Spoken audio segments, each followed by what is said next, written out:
പീതാംബരം കരവിരാജിതശങ്കചക്രകൗമോദഗീതരഥിജം കരുണാസമുദ്രം രാധാസഹായമതിസുന്ദരമന്ദഹാസം വാതാലയേശമനിശം ഹൃദി ഭാവയാമി. എല്ലാവർക്കും നമസ്കാരം. സനാതനധർമ്മ സംഹിതകളിലെ വിജ്ഞാനശകലങ്ങൾ പങ്കുവയ്ക്കാനായുള്ള ചാനലായ നാദശ്രീയിലേക്ക് എല്ലാവർക്കും സ്വാഗതം. ഞാൻ മധുസൂദന വാര്യർ. ഈ ചാനൽ സബ്സ്ക്രൈബ് ചെയ്യാത്തവർ ദയവ് ചെയ്ത് സബ്സ്ക്രൈബ് ചെയ്ത് സഹകരിക്കണമെന്ന് വിനീതമായി അപേക്ഷിക്കുന്നു.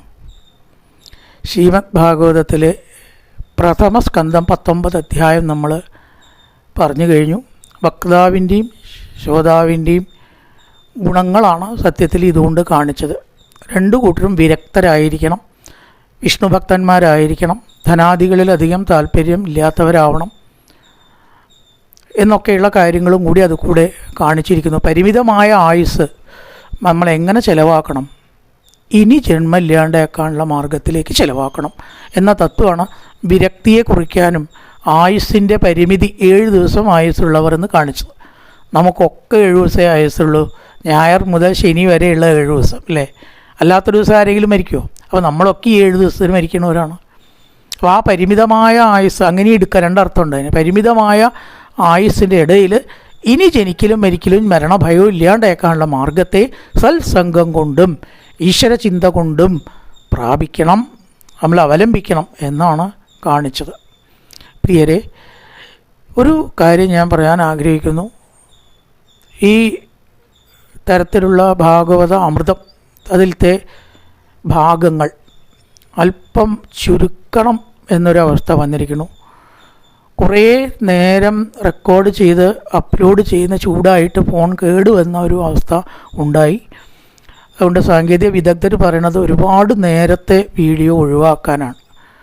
അപ്പം അത് റെക്കോർഡ് ചെയ്യാനും അപ്ലോഡ് ചെയ്യാനും ഒക്കെ ഉള്ള ചൂട് സഹിക്കുക വയ്യാതെയാണ് ഫോൺ ജാമാവുന്നത്. അതുകൊണ്ട് ഇനി ഇവിടുന്ന് അങ്ങോട്ട് കുറച്ച് ചുരുക്കം മാത്രമേ പറയുന്നുള്ളൂ. ദയവായി തെറ്റിദ്ധരിക്കരുത്. ബാക്കി വിശദാംശമായിട്ടുള്ള വിശദാംശങ്ങൾ നമുക്ക് വായിച്ചിട്ടോ സപ്താഹ സരസിലോ മറ്റ് വേദികളിലോ അറിയാം. വളരെ ചുരുക്കമായിട്ട് ഒരു സമയത്തിൽ ഒതുക്കിയാൽ ഫോണിന് കംപ്ലൈൻറ്റ്സ് കുറയുമെന്ന് അതിൻ്റെ വിദഗ്ധർ പറഞ്ഞതനുസരിച്ച് ദീർഘത്തിലുള്ളതായ ഭാഗങ്ങൾ ചുരുക്കുകയാണ്. ദ്വിതീയ സ്കന്ധത്തിലെ 2 അധ്യായങ്ങൾ ഓട്ടപ്രദക്ഷിണമായിട്ട് ഇനി ഇവിടുന്ന് അങ്ങോട്ടൊക്കെ അങ്ങനെ പറഞ്ഞു പോവുക, അത്രയും നമുക്ക് കഴിയുള്ളൂ ചെറിയൊരു സമയത്തിൻ്റെ ഉള്ളിൽ ഒതുക്കാൻ. അപ്പോൾ പരീക്ഷിച്ച് ചോദിച്ചത്, മരിച്ചുകൊണ്ടിരിക്കുന്ന മനുഷ്യൻ എന്താണ് ചെയ്യേണ്ടത്?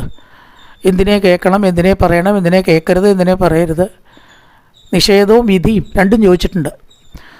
ഇവിടെ ആദ്യം തന്നെ സുഖമഹർഷി പറയണം, വരിയാനേഷതേ പ്രശ്നകൃതോ ലോകഹിതം നൃപ. ഈ മഹാത്മാക്കളുടെ സംഭാഷണങ്ങളും മഹാത്മാക്കളുടെ ചോദ്യോത്തരങ്ങളും ഒക്കെ വെറും നേരം പോക്കാവില്ല എന്നാണ്. അത് അതിന് പറയാൻ പോകുന്ന ഉത്തരം ഈ ലോകത്തിന് മുഴുവൻ പ്രയോജനമുള്ളതാവും. അതുകൊണ്ട് അങ്ങയുടെ ഈ ചോദ്യം വളരെ വിലപ്പെട്ടതും എല്ലാവർക്കും പ്രയോജനം ചെയ്ത് ഒരുപാട് ആൾക്കാർക്ക് പ്രയോജനം ചെയ്യുന്നതാണ്. ഇതിൻ്റെ ഉത്തരം ശ്രീമദ് ഭാഗവതമാണ്. അതാകട്ടെ സ്വർണ്ണലിപികളിൽ എഴുതപ്പെട്ട് അനവധി പേർ വായിച്ച് പറഞ്ഞ് ചിന്തിച്ച് ഉൾക്കൊണ്ട് പരമാനന്ദം നേടാൻ കാരണമാകും എന്നാദ്യം പറയണം. ഈ ഉത്തരത്തിലേക്ക് കിടക്കുകയാണ്. 7 ദിവസത്തിൻ്റെ ഉള്ളിൽ ചെയ്യാവുന്ന കാര്യം എന്നൊക്കെ പറഞ്ഞാൽ അത് മാത്രമല്ലേ ഇപ്പോൾ പറഞ്ഞിട്ട് കാര്യമുള്ളൂ. ശ്രോതവ്യാനീതി രാജേന്ദ്ര നൃണാം സന്ധി സഹസ്രശ. ഒരുപടി കാര്യങ്ങൾ പറയാനും കേൾക്കാനും ചിന്തിക്കാനും ഉണ്ട് കേട്ടോ. നമുക്ക് 4 വേദങ്ങൾ, 4 ഉപവേദങ്ങൾ, 6 ശാസ്ത്രങ്ങൾ, ശിക്ഷാകല്പം, വ്യാകരണം, ഛന്ദസ്സ്, ജ്യോതിഷല്ലേ. അതങ്ങനെ പോരാതെ ധർമ്മശാസ്ത്രം, അർത്ഥശാസ്ത്രം, ഇതിഹാസം, പുരാണം, അങ്ങനെ 18 ശാഖകൾ അങ്ങോട്ട് എടുത്താൽ അതിലത്തെ ഒരു സംഗതി മാത്രം, ഈ 18 ഒന്ന് മാത്രം ഒരു ആയുഷ്കാലം കൊണ്ട് പറഞ്ഞാലും കേട്ടാലും തീരുമോ? അപ്പോൾ ഈ 7 ദിവസത്തിൻ്റെ ഉള്ളിൽ അതൊന്നും നമുക്ക് ചിന്തിക്കാൻ പറ്റില്ല. 7 ദിവസത്തിൻ്റെ ഉള്ളിൽ കൊള്ളുന്ന ഒരു പദ്ധതി അല്ലേ ഇവിടെ പറ്റുള്ളൂ. അതാണ് ഇവിടെ പറഞ്ഞത്. എല്ലാവരും സമയം ചെലവഴിക്കുന്നത് എങ്ങനെ അറിയോ? നിദ്രയാ ക്രിയതേ നക്തം വ്യവായേന. നിദ്രയാ വ്യവായേന, ഈ 2 കാര്യം കൊണ്ട് രാത്രി എന്താ ഉണ്ടാവുക? ഒന്നെങ്കിലോ കടന്നുറങ്ങുക, അല്ലച്ച സ്ത്രീ പുരുഷ ബന്ധങ്ങളിൽ ഏർപ്പെടുക. രാത്രിയാണല്ലോ അത്. ഈ 2 കാര്യം മാത്രമാണ് രാത്രി ചെയ്യുക. പകലോ പണം സമ്പാദിക്കാനുള്ള ഓട്ടമായിട്ടും കഴിയും അല്ലേ? അപ്പോൾ പശ്യതാം ആത്മതത്വം, ആത്മതത്വത്തെക്കുറിച്ച് ചിന്തിക്കാൻ ആർക്കും ഇവിടെ സമയമില്ല. ആലോചിക്കുക, എത്ര ആൾക്കാർ ആത്മതത്വത്തെക്കുറിച്ച് ചിന്തിക്കാൻ സമയം കളയുന്നുണ്ട്. നമുക്ക് ലേശം ആത്മാവിനെ കുറിച്ച് ചിന്തിക്കുക. വണ്ടി പോണവർ കേട്ടിട്ടുണ്ടോ? ആൽത്തറയുടെ മുകളിലിരിക്കും ചിലർ, അമ്പലത്തിൽ പോയിട്ട് ഒരുപാട് കേട്ടിട്ടുണ്ടോ? ബസ് പോകുമ്പോൾ കേട്ടിട്ടുണ്ടോ? നടക്കാൻ പോകുമ്പോൾ കേട്ടിട്ടുണ്ടോ? നിങ്ങൾക്ക് പെൻഷൻ എത്ര കിട്ടി? അവസാനത്തെ DA കിട്ടിയോ? ഇനി പെൻഷൻ 1700 ആക്കുക അത്രേ, ഇങ്ങനെയൊക്കെ പറയും. പക്ഷെ ഒരാളെങ്കിലും ആത്മതത്വത്തെക്കുറിച്ച് പറയാറുണ്ടോ? അതാണ് ഇവിടെ പറഞ്ഞത്. അപശ്യതാം ആത്മതത്വം ഗൃഹേഷു ഗൃഹമേദിനാം. വീട്ടിൽ ഭാര്യ മക്കള് ബാക്കി കാര്യങ്ങളൊക്കെ ഇങ്ങനെ ആയി സുഖമായിട്ടാണ് കഴിയുമ്പോൾ അതിൽ നിന്ന് വിട്ട ഒരു ചിന്ത മനുഷ്യനുണ്ടാവണില്ല. സത്യത്തിൽ ഒരാൾ അറിയേണ്ടത് എന്താ അത്ര അറിയോ? 3 കാര്യമാണ്. എവിടുന്നാണ് വന്നത്, എവിടേക്കാണ് പോണത്, അതിൻ്റെ ഇടയിൽ എന്തൊക്കെയാണ് ചെയ്യേണ്ടത്. ഇത് 3 നിശ്ചലം. എവിടുന്നാണ് വന്നത് വെച്ച് നോക്കൂ. പാലക്കാട് നിന്നാ കോഴിക്കോട് നിന്നാണല്ലോ, അത്തരമല്ല ഇവിടെ പ്രതീക്ഷിക്കണം. ഈ ശരീരത്തിൽ നിങ്ങൾ എവിടുന്ന് വന്നു എന്നാ ചോദ്യം അല്ലേ? ഇതിൻ്റെ മുമ്പത്തെ ജന്മം നിങ്ങൾ ആരൊക്കെയായിരുന്നു എന്നോ ആ ജീവൻ്റെ ഗതി എങ്ങനെയാണ് ശരീരത്തിൽ വന്ന് പെട്ടത് എന്നാ ചോദ്യത്തിൻ്റെ അർത്ഥം. ആർക്കെങ്കിലും അറിയോ? എവിടേക്കാണ് പോണത്? അത് നിശ്ചയില്ല. എവിടെ നിന്ന് എത്തിയെന്നറിയില്ല, ഏതാണ് ലക്ഷ്യമെന്നറിയില്ല. ഏതോ പാട്ടിൽ പറഞ്ഞ പോലെ അല്ലേ, മാനവമൃഗമെന്ന മായാമൃഗത്തെ തേടുന്ന പാന്തൻ ഞാൻ. അത്ര അർത്ഥമുള്ള പാട്ടൊരു സിനിമ പാട്ടിൽ നല്ല അർത്ഥമുള്ളതൊക്കെ ഉണ്ടാവും കേട്ടോ, പണ്ടത്തെ പാട്ടൊക്കെ വെച്ചാൽ. അപ്പോൾ ഇത് എവിടെയാണ് നോക്കി നടക്കുക? സുഖം. അത് മരീചിക പോലെ നമ്മൾ ചെല്ലുന്തോറും അകലുക എന്നല്ലാണ്ട് കയ്യിലുണ്ടോ കിട്ടണു. 6 മാസം കഴിഞ്ഞാൽ സുഖം ഉണ്ടാവും വിചാരിക്കും. അപ്പം കാണാം അതിലേറെ വിഷമം വരിക. മക്കളുടെ കല്യാണം കഴിഞ്ഞിട്ട് സുഖമായിട്ടിരിക്കണം എന്ന് വിചാരിക്കുമ്പോഴാവും മകൾക്ക് കുട്ടി കഴിഞ്ഞ് കുട്ടിയെ നോക്കണം. കല്യാണം കഴിഞ്ഞിട്ട് വേണം സപ്താഹത്തിനൊക്കെ പോയിരിക്കാൻ. അപ്പോഴാവും എന്താ സപ്താഹത്തിന് വരുന്നോ, നാളെ മുതൽക്ക് തുടങ്ങണം. അയ്യോ കുട്ടി വന്നിട്ടുണ്ട് കേട്ടോ, ആരാ അപ്പം അവരെ നോക്കുക? മുമ്പേ കുറച്ചെങ്കിലും പോയിരുന്നു, മകളുടെ കല്യാണം കഴിഞ്ഞപ്പോൾ ഉള്ളതും പോയി. ഇതാണ്ടായി. അപ്പോൾ എപ്പോൾ നോക്കുമ്പോഴും ആത്മതത്വത്തെക്കുറിച്ച് ചിന്തിക്കാനുള്ള സമയമോ സൗകര്യമോ നമുക്കില്ല. ദേഹാപത്യ കളത്രാദിഷു ആത്മസൈന്യേഷു. ഭാര്യാപുത്രൻ മക്കളെ അവരുടെ കാര്യങ്ങൾ എന്നും പറഞ്ഞിങ്ങനെ നടക്കുക.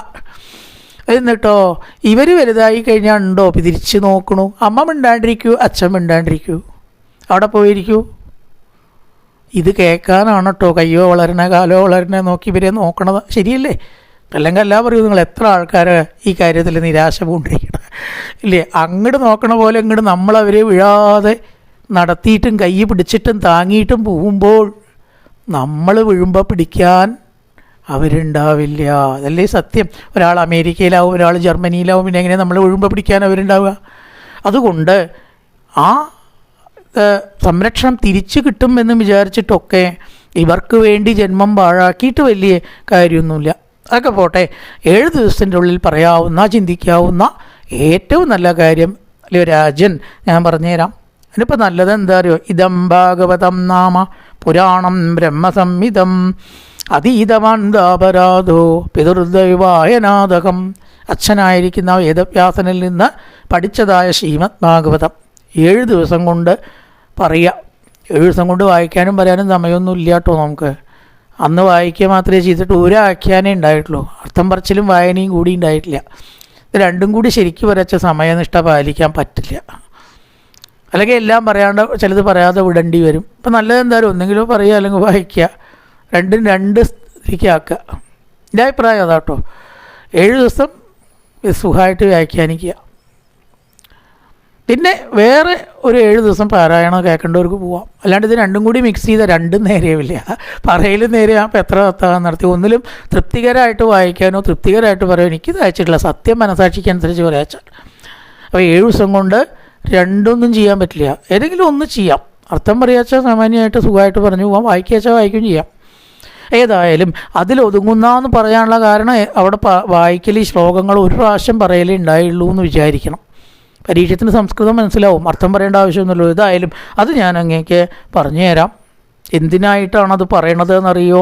വേറൊന്നുമല്ല. തസ്മാത് ഭാരത സർവാത്മാ ഭഗവാൻ ഈശ്വരോ ഹരി ശ്രോതവ്യ കീർത്തിതവ്യശ്ച സ്മർത്തവ്യശ്ച ഇച്ഛത അഭയം. യതി ഇച്ഛത അഭയം. അങ്ങ് അഭയമാണ് ആഗ്രഹിക്കുന്നതെങ്കിൽ, ഭയമില്ലാത്ത അവസ്ഥയാണ് ആഗ്രഹിക്കുന്നതെങ്കിൽ, 7 ദിവസം കൊണ്ടുള്ള മരണത്തെ ഒട്ടും ഭയപ്പെടാതെ മരിച്ചു പോകണം എന്ന് വിചാരിക്കുന്നുണ്ടെങ്കിൽ ചെയ്യേണ്ടത് എന്താ അറിയോ? ഹരിയെക്കുറിച്ച് പറയുക, ചിന്തിക്കുക, കേൾക്കുക. അതിനാണ് ഞാൻ ഭാഗവതം പറയാൻ പോകുന്നത്. ഇതിനു വേണ്ടിയിട്ട് ഹരിയെക്കുറിച്ചുള്ള പറയൽ, ഹരിയെക്കുറിച്ചുള്ള ചിന്തിക്കൽ, ഹരിയെക്കുറിച്ചുള്ള കേൾക്കൽ, അതിന് ഏറ്റവും നല്ലത് എന്താ അറിയൂ? ശ്രീമദ് ഭാഗവതമാണ്. അത് ഞാൻ അങ്ങേക്ക് പറഞ്ഞു തരാം. മുമ്പിൽ മരണം കണ്ടിട്ടും ആ മരണത്തെ കണ്ടില്ല എന്ന് നടിക്കുന്ന മനുഷ്യൻ്റെ ഒരവസ്ഥയെക്കുറിച്ച് വിലപിക്കുകയാണ്. തേഷാം പ്രമത്തോ നിധനം ന പശ്യതി. എവിടേക്കെങ്കിലും മരിക്കാൻ പോയാൽ ആരെ കാക്കട്ടാവോ ഇവരിങ്ങനെ വെക്കണം? നേരം മണി 3 രാവിലെ 10 മണിക്ക് വന്നതാ, വീട്ടിൽ പോയിട്ട് 100 കാര്യങ്ങളുണ്ട്, വീട്ടിൽ പോകാൻ ഇപ്പോൾ ഇയാളുണ്ടാവുമെന്ന് ഇയാൾക്ക് നല്ല ഉറപ്പല്ലേ? എപ്പോൾ വേണമെങ്കിൽ തളർന്ന് വീണ് മരിക്കാം ഇല്ലേ? അപ്പോൾ ആ മരണം അവിടെ മുമ്പിൽ കണ്ടിട്ടും തനിക്കിതുണ്ട് എന്ന് വിചാരിക്കാത്തവരാണ് സമർത്ഥരെന്നോ പറയേണ്ടത്, വിട്ടികളെന്നോ പറയേണ്ടത് ഇഷ്ടമില്ല കേട്ടോ. ഇവിടെ വാക്ക് പ്രയോഗിച്ചിട്ടില്ല. നിധനം പശ്യൻ്റെ പിന്നെ പശ്യതി വാക്ക് നമ്മൾ പ്രയോഗിക്കാം. അത് സാമർത്ഥ്യമാണോ ആ പേര് വിട്ടിത്താണോ എന്നുള്ളത് നമുക്ക് വിട്ടുതന്നിരിക്കുക. ഏതായാലും ഇത്തരം ഈ മരണത്തെ കണ്ടിട്ട് കണ്ടില്ല നടിക്കുകയല്ല വേണ്ടത്. ആ മരണം ഒരു ദിവസം നമുക്കുമുണ്ട് എന്ന് ചിന്തിച്ചാൽ തന്നെ മനുഷ്യൻ നേരെ ഇത്ര. എന്താ കാരണം? അതിന് ശേഷം എന്താ ഉണ്ടാവുക എന്നുള്ള ചിന്ത വരും ഇല്ലേ? മരണത്തെക്കുറിച്ച് ചിന്തിച്ചാൽ അതിന് ശേഷം എന്താ ഉണ്ടാവുക എന്നുള്ള ചിന്ത തന്നെ വന്നോളും. അപ്പം നല്ലത് ചെയ്താൽ നല്ലത് വരും, ചീത്ത ചെയ്താൽ ചീത്ത വരുമെങ്കിൽ നല്ലത് ചെയ്യാനുള്ള താല്പര്യം ഉണ്ടാവും, ചീത്ത ചെയ്യാനുള്ള താല്പര്യം ഉണ്ടാവില്ല. അതിനാണ് മരണത്തെക്കുറിച്ച് ചിന്തിക്കുക, പറയുക, ഇതൊക്കെ ചെയ്യണം. ഏതായാലും ആ ഭാഗവതത്തെക്കുറിച്ച് പറയാൻ പോകുമ്പോൾ ആദ്യമായിട്ട് പറയണത് എന്താ അറിയോ? മനസ്സ് ഏകാഗ്രമാക്കുക. 7 ദിവസം ഒരു കുറവായ സമയമൊന്നും അല്ല എന്ന് പറയണം. കട്ടുവാങ്കന് ഒരൊറ്റ നിമിഷേ കിട്ടി ആയുസ്സിട്ടു എന്ന് പറഞ്ഞു, അത് ഭഗവാനിൽ സമർപ്പിച്ചു ഇല്ലേ? അതുപോലെ തന്നെ ശൈലപ്രമ്പ നമ്പൂരിയുടെ കഥയൊക്കെ പറയും ഇല്ലേ? എത്രയോ ശൃംഗാര കവിതകളും പ്രപഞ്ചത്തെക്കുറിച്ചും വർണ്ണിച്ചിട്ടുള്ള അദ്ദേഹത്തോട് മേപ്പത്തൂരായിട്ട് ചോദിച്ചു എന്ന് തോന്നി, വയസ്സുകാലത്തെങ്കിലും ഭഗവാനെക്കുറിച്ച് എഴുതിക്കൂടെ ശൈലപ്രമ്പൻ, കഷ്ടം, ഇതിനാണോ അങ്ങയുടെ പാണ്ഡിത്യം ഉപയോഗിക്കേണ്ടത്? അപ്പം അദ്ദേഹത്തിന് പശ്ചാത്താപ ബുദ്ധി തോന്നി എന്നാണ്. ഒരൊറ്റ നമസ്കാരം അതോടുകൂടി തീർന്നു, പിന്നെ എണീക്കലുണ്ടായില്ല, ഭഗവാനോട് കൂടി ചേർന്നു. അപ്പോൾ ഒരു നിമിഷം കൊണ്ട് തന്നെ മനുഷ്യന് മാനസാന്തരം വരാം എന്ന് പറയുകയാണ് അല്ലേ? അതിന് ശ്ലോകവും പറയും, എന്തായാലും കുറേ സമയം വേണമെന്നില്ല, കുറേ സമയം കിട്ടി നോട്ടുക. അത് മുഴുവൻ ഭഗവാനെ ചിന്തിക്കാൻ അല്ല ഉപയോഗിച്ചത് വെച്ചാൽ വർഷക്കണക്കിന് ആയുസ്സുണ്ടായിട്ട് വല്ല കാര്യമുണ്ടോ? ഒരു കാര്യമില്ല. അവൻ പിന്നെയും ജനിക്കും, പിന്നെയും മരിക്കും, പിന്നെയും ജനിക്കും, പിന്നെയും മരിക്കും. നേരെ വേണ്ടവർക്ക് വളരെ കുറച്ച് സമയമേ വേണ്ടൂ. അതുകൊണ്ട് ഞാൻ അങ്ങേക്ക് ശ്രീമദ് ഭാഗവത തത്വങ്ങളെക്കുറിച്ച് പറഞ്ഞു തരാം. ആദ്യം വേണ്ടത് എന്താണ്? ചിന്ത്യാത് അസംഗശസ്ത്രേണ മൃഗാം ദേഹേനുയേ ചതം. ആദ്യം വേണ്ടത് അസംഗമാകുന്ന ഒരു ആയുധം കൈക്കലാക്കുക. വലിയൊരു ആയുധമാണ് കേട്ടോ. അതാണ് അസംഗശസ്ത്രേണ ദൃഢേന ചിത്വ. പ്രപഞ്ചവുമായിട്ടുള്ള ബന്ധം മുറിക്കാനുള്ള ആയുധമാണ് ഏറ്റവും നല്ലതായി സംഗതം. വൈരാഗ്യേണ അഭ്യാസേനതു കൗന്ദേയ വൈരാഗ്യേണ ച ഗൃഹ്യത. കാരണം ഭാഗവതത്തിലത്തെ ഭക്തിക്ക് ഒരു ചെറിയ പ്രത്യേകതയുണ്ട്. അവിടെ വൈരാഗ്യം ജ്ഞാനവൈരാഗ്യത്തോടു കൂടിയുള്ള ഭക്തിയാണ്. അതെന്താ? അങ്ങനെ ഒരു ഭക്തിയുണ്ടോ? അല്ലാത്ത ഭക്തിയുണ്ടോ? രണ്ടുമുണ്ട്. ഇപ്പം അനവധി ആൾക്കാർക്ക് ഭക്തിയുണ്ട്, പക്ഷെ അവർക്കൊക്കെ ജ്ഞാനവൈരാഗ്യം ഉണ്ടോ എന്ന് ചോദിച്ചാൽ സംശയമാണ്. പ്രപഞ്ച കാര്യങ്ങൾ ആഗ്രഹിച്ചിട്ടാണ് പലരും ഭഗവാനെ ഭജിക്കണം. എന്തിനാ ഭജിക്കണം? ഇന്ന കാര്യം നടക്കാനുണ്ട്, അതല്ലാന്നുണ്ടെങ്കിൽ ആരും ഈശ്വരനെ ഭജിക്കില്ല. അപ്പം അങ്ങനെയാണ് ചിലരുടെ ഒരു ആഗ്രഹം അല്ലേ? ജ്ഞാനം ഉണ്ടാവില്ല, ഉള്ളിൽ അറിവുണ്ടാവുമെങ്കിൽ പുറത്തേക്ക് അവർക്ക് പ്രകടിപ്പിക്കാൻ കഴിയില്ല. അതുകൊണ്ട് അത്തരം ഭക്തിയല്ല വേണ്ടത്. പ്രപഞ്ചത്തിനോടുള്ള വിരാഗം ഉണ്ടായിക്കൊണ്ടുള്ള ഭക്തി.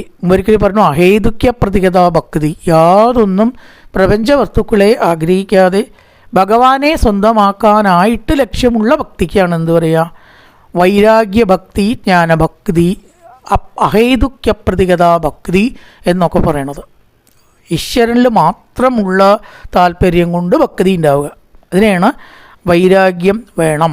പക്ഷെ ആ അസംഗമായിട്ടുള്ള സംഗതി, ഒന്നിനോടും ബന്ധമില്ലാത്തതായിട്ടുള്ള അവസ്ഥ അത്ര വേഗാണ്ടുണ്ടാവില്ല. ഒരുപാട് വാസനകളോട് കൂടിച്ചേർന്ന മനസ്സിനെ അതിൽ നിന്ന് വിടർത്തിയെടുക്കുക എന്ന് പറയുന്നത് കുറച്ച് ബുദ്ധിമുട്ടാണ്. എല്ലാ ബന്ധങ്ങളും മനസ്സിൽ നിന്ന് മാറ്റി മനസ്സിനെ ഏകാഗ്രമാക്കുക. ധ്യാനമോ മറ്റു സംഗതികളോ ശീലിക്കുക, അതാണ് ആദ്യമായിട്ട് ചെയ്യേണ്ടത്. നമ്മൾ ചെയ്യാറുണ്ടോ? കുറച്ച് നേരെങ്കിലും പ്രഭാതത്തിൽ നേരത്തെ എണീറ്റിട്ട് ശബ്ദങ്ങളൊക്കെ ഉണ്ടാവുന്ന സമയത്തിന് മുമ്പേ ഒരു അരമണിക്കൂർ നിശബ്ദമായിട്ട് നാമം ജപിച്ച് നോക്കൂ. ഉറക്കെ ചെല്ലണ്ട. നമുക്ക് ഗുരുനാഥന്മാർ അങ്ങനെ ഉപദേശിച്ചിട്ടുണ്ട്. ഉള്ളിൽ ജപിച്ചിട്ട് ഒരു അരമണിക്കൂർ വാച്ച് നോക്കിയിട്ട് അലാറം വയ്ക്കുക. ആ സമയത്ത് മറ്റൊരു ചിന്തയും അരുത്. വേണമെങ്കിൽ ഭഗവാന്റെ രൂപം ചിന്തിക്കുക. ഇങ്ങനെ ഒരു അരമണിക്കൂർ ഒന്ന് ഇരുന്ന് നോക്കൂ. മനസ്സിന് കിട്ടുന്നതായിട്ടുള്ളൊരു സ്വസ്ഥത ഉണ്ടല്ലോ, വേറൊന്നുകൊണ്ടും നിങ്ങൾക്ക് കിട്ടില്ല. ഉറക്കെ ജപിക്കുന്നത് കൊണ്ട്, ക്ഷേത്രത്തിൽ പോകുന്നത് കൊണ്ട്, ഉത്സവം കണ്ടതുകൊണ്ട്, പായസം വഴിപാട് കഴിച്ചതുകൊണ്ട്, അതുകൊണ്ടൊന്നും ഈ ഒരു സുഖം കിട്ടാൻ പോകുന്നില്ല. ചെയ്തവർക്കേ അറിയൂ. ഉറക്കെ ജപിച്ചതുകൊണ്ട് കിട്ടില്ല എന്ന് പറഞ്ഞ മൗനജപത്തിൻ്റെ സുഖം. കണ്ണാണ്ടടച്ച് ഉറക്കം വരാത്ത വിധം നമഃശിവായോ നാരായണായനമോ നമോ ഭഗവതേ വാസുദേവായോ ഏതാ നിങ്ങൾക്ക് ഏറ്റവും ഇഷ്ടം തോന്നുന്ന മന്ത്രച്ചാൽ ഒരു അരമണിക്കൂർ ഒന്ന് ചൊല്ലി നോക്കൂ. അതിൻ്റെ സുഖം താനേ അറിയും. അപ്പോൾ പ്രപഞ്ചത്തോടുള്ള വിരാഗം തന്നെ ഉണ്ടാവും. അതാണ് അഭ്യസേത് മനസാ ശുദ്ധം ബ്രഹ്മാക്ഷരം പരം. ഓങ്കാരമൊക്കെ ജപിച്ച് മനസ്സിനെ ശാന്തമാക്കി എല്ലാ ഭഗവാന്റെ ഓരോരോ അവയവങ്ങളായിട്ട് മനസ്സിൽ ധ്യാനിക്കുക. പാദങ്ങൾ ചിന്തിച്ചിട്ടൊരു 108 നാമം, പുറവടി ചിന്തിച്ചിട്ടൊരു 108 നാമം, അല്ലേ? കണങ്കാലുകളെ മഞ്ഞപ്പൊട്ടൊക്കെ ചിന്തിച്ചിട്ടൊരു 108 നാമം, ഗദ ചിന്തിച്ചിട്ടൊരു 108 നാമം, താമരപ്പൂ ചിന്തിച്ചിട്ടൊരു 108 നാമം, ശംഖ് ചക്രം മുതലായവയെ, വനമാലയെ, ഇങ്ങനെ മുഖം, മനോഹരമായിട്ടുള്ള കണ്ണ്, ചുണ്ട്, മൂക്ക്, നെറ്റിത്തളം, അതിൽ തൊട്ട കസ്തൂരിക്കുറി, 2 കാതുകളിലായി അളിഞ്ഞ കുണ്ടലം, ഇങ്ങനെ പാദാദി കേശവും കേശാദിപാദവും സ്മരിച്ച് ഓരോ 108 കണക്ക് വെച്ച് മന്ത്രം ജപിക്കുമ്പോൾ ആ ഭഗവാന്റെ സ്വരൂപം നമ്മുടെ മനസ്സിലങ്ങനെ ഉറയ്ക്കും. ഇങ്ങനെ ധ്യാനമായിട്ട് ഈശ്വര സ്വരൂപത്തെ മനസ്സിൽ കണ്ട് പറയണ യാദൃശീവ ഹരേദാശു പുരുഷസ്യ മനോമലം. മനസ്സിൻ്റെ എല്ലാ മാലിന്യങ്ങളും വിഷയബന്ധങ്ങളും കഴുകിക്കളഞ്ഞിട്ട് മാത്രമേ നമുക്ക് എന്ത് ചെയ്യാൻ പറ്റൂ?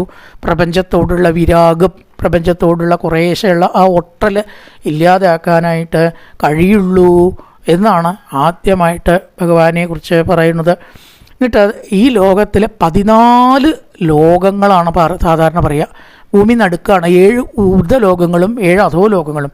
അതൊക്കെ ഭഗവാന്റെ ഓരോരോ അവയവങ്ങളായിട്ട് ചിന്തിക്കുക, അല്ലേ? ഈശ്വര സ്വരൂപം മനസ്സിൽ വരുന്നുണ്ടെങ്കിൽ കാണുന്നതൊക്കെ ഈശ്വരനാണ് വിചാരിക്കുക. ഈ മേഘങ്ങൾ ഭഗവാന്റെ തലമുടിയാണ്, വൃക്ഷങ്ങൾ ഭഗവാന്റെ രോമങ്ങളാണ്, പാതാള ലോകം ഉണ്ടെങ്കിൽ അത് ഭഗവാന്റെ കാലടിയാണ്, സൂര്യചന്ദ്രന്മാർ ഭഗവാന്റെ കണ്ണാണ്, ചന്ദ്രൻ ഭഗവാന്റെ മനസ്സാണ്, നദികളൊക്കെ ഭഗവാന്റെ നാഡികളാണ്, അതിലൊഴുകുന്ന വെള്ളം ഭഗവാന്റെ രക്തമാണ്, അരക്കെട്ട് ഭൂമിയാണ്, ബ്രഹ്മലോകം ആണ് ശിരസ്. പ്രകാരം ഏത് ലോകങ്ങളെയും ഭഗവാന്റെ അവയവങ്ങളായിട്ട്, കാറ്റിനെ കണ്ട ഭഗവാന്റെ ശ്വാസമാണെന്ന് വിചാരിക്കാനാണ് പറയണം, അല്ലേ?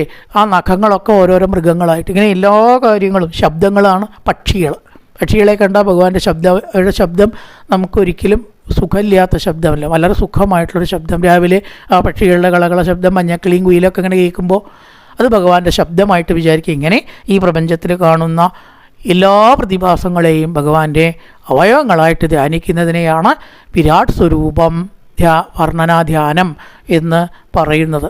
അങ്ങനെ പ്രപഞ്ചത്തിനെ മുഴുവനും ഈശ്വരനായി കണ്ട് രാവിലെ അതിന് പ്രാധാന്യമുണ്ട്, അല്ലെങ്കിൽ സന്ധ്യയ്ക്ക്. ഈ 2 സമയമാണ് സാത്വിക ബുദ്ധി ഉണ്ടാക്കുന്ന സമയം. നട്ടുച്ചയ്ക്കൊക്കെ വന്നാൽ ഇത്തരം കാര്യങ്ങൾക്ക് നല്ലത്, അതല്ല നല്ലത്. സന്ധ്യയ്ക്കോ അതിരാവിലെ വെളിച്ചവും ശബ്ദവും ഉണ്ടാവുന്നതിൻ്റെ മുമ്പേ ലൈറ്റും സൗണ്ടും നമുക്ക് വിരോധാത്രേ. 7 മണിക്കെങ്കിലും മുമ്പേ കഴിയണം, ശേഷമല്ല. ഇങ്ങനെ ധ്യാനം നമ്മൾ ശീലിക്കുക. ഈ ധ്യാനം മനസ്സിൽ നിൽക്കാത്തവർക്ക്, 14 ലോകങ്ങളെ ഈശ്വരനായിട്ട് കാണാൻ സാധിക്കാത്തവർക്ക് ഭഗവാന്റെ മറ്റു തരത്തിലുള്ള രൂപവും ആവാം. ശംഖചക്രഗദാത്മകതികളൊക്കെ ധരിച്ച് നീലമേഘശ്യാമള സ്വരൂപത്തോടു കൂടി മനോഹരമായിട്ടുള്ള ശംഖചക്രം ഗദാ താമരപ്പൂവ് നീലമേഘശ്യാമള വർണ്ണം അത്തരത്തിലും കാണാം, അല്ലേ? ഏത് വിധത്തിലാണ് നമുക്ക് പറ്റുക അങ്ങനെയാവാം എന്ന് പറഞ്ഞ് കുറേ ശ്ലോകങ്ങളൊക്കെ പിന്നെ പറയുന്നുണ്ട്. പറയണതിനൊക്കെ ആദ്യം വേണ്ടത് എന്താ അറിയോ?